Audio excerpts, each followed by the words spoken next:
In show business, there are really not many friends. I mean, it sounds a bit callous to say, but really you are a marketable commodity, something that's there to be sold. We've seen this sort of plethora recently, haven't we, of boy band members, ex-boy band members, everything from NSYNC to Backstreet Boys, over here to Robbie Williams, Boyzone, all bleating on about, of course, how they were exploited, used and abused.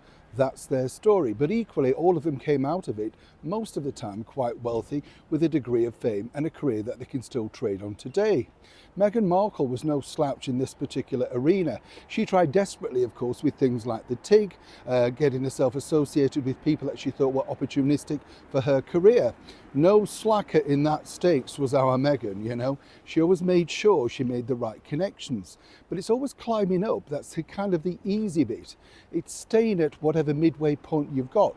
That's actually harder. And that's now truly what's happening, that Meghan is realising with her disaster. Some might say that's coming within less than a month. As ever, let me explain. Morning, lovely to see you today. Thank you so much as ever for your time. Lovely to have your company, whatever you're doing on a nice breezy day here in London town.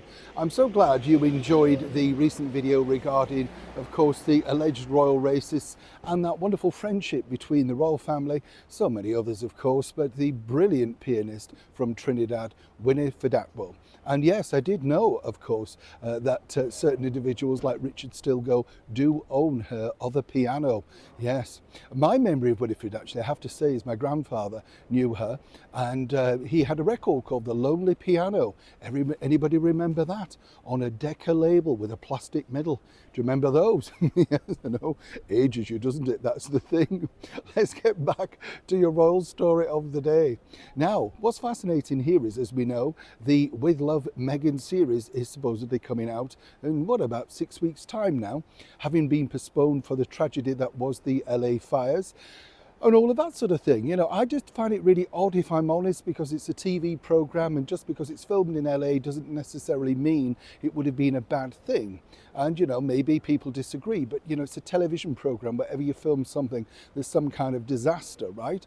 But seemingly Meghan and her partners, right, well, apparently she decided that this wasn't the right thing. They're not partners, as I pointed out, and this is the reason why. They want to refilm the trailer now, make it a little bit zingier, a bit different. And part of the battle, as ever, allegedly, that's going on behind the scenes with Meghan, is simply they want to push ahead with her royal connections. Starting out, of course, with, shots of wonderful palaces and, royal soldiers, that sort of stuff, you know what I'm saying? And more so, they'd like an intro of Meghan basically saying she's eaten some of the finest food in the world, i.e. royal kitchens, royal palaces, and met some of the most wonderful people who have told her all about the wonderful foods that she's about to share with you. Totally, radically change that trailer and basically lean very heavily on what people know you for. Netflix calls the shots. They are the one paying. This is going to be an interesting battle, because I can see their point of view from a marketing aspect. Really, you want to be able to sell this program around the world, and nothing does that better than a royal connection and a little dose of Britishness. Meghan apparently believes that there's more to her than that connection, and people will simply tune in for their, well, authenticity, warmth, friendliness, and of course unique recipes. Right. Either way, this is a battle that seemingly is simply not going away anytime soon. But it has only got a matter of 2.5 weeks to get that trailer turned around. It's a fast re-edit. Will Meghan crumble? All remains to be seen. Neil Sean in the very heart of London.